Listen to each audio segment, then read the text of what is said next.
Well, investors are, of course, closely watching today's rate decision. Expectations are that we'll get another quarter-point hike, but with signs for a pause or rate cuts before even, some believe, the end of the year. Joining us now is former Philadelphia Fed President Charles Plosser. Charles, always good to have you.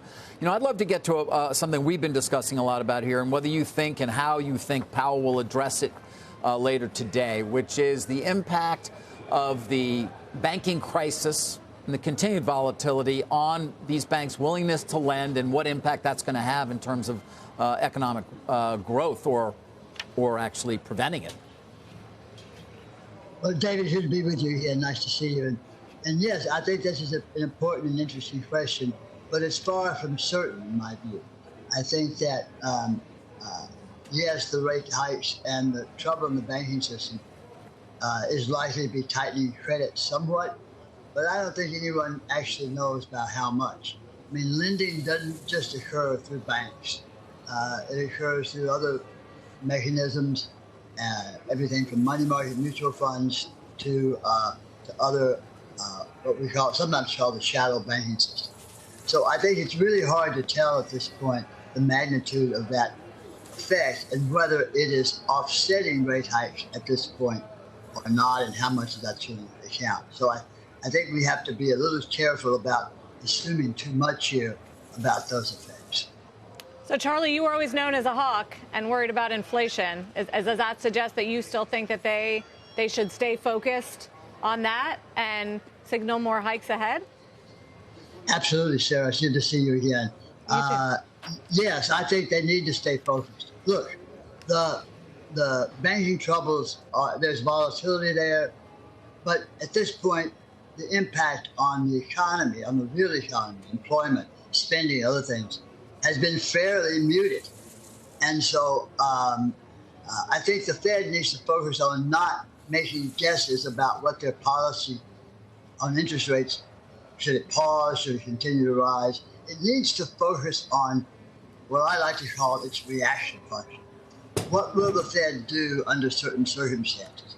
Rather than making promises or suggestions about what it will do, it needs to, what will it do if inflation falls or rises, or output and employment falls or rises. I mean, if inflation were to fall as rapidly as the Fed seems to think it will, at least reflecting in its SEP projections, interest rates are likely to come down this year.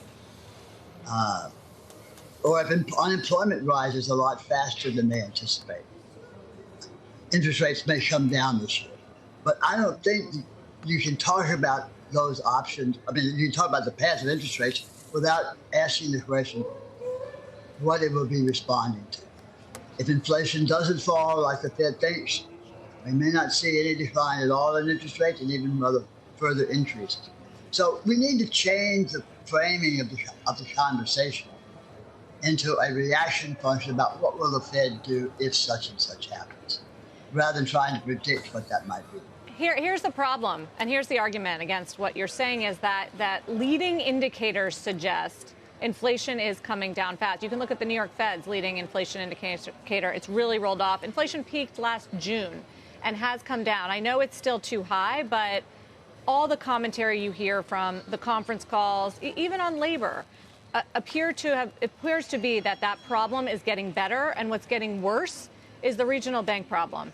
And not just the potential spill out for the economy, but a potential contagious situation. It's not clear that the markets are done when it comes to panicking. Some of these banks were down 28 to 30% yesterday. So I think the counterargument would be the Fed should do no more harm.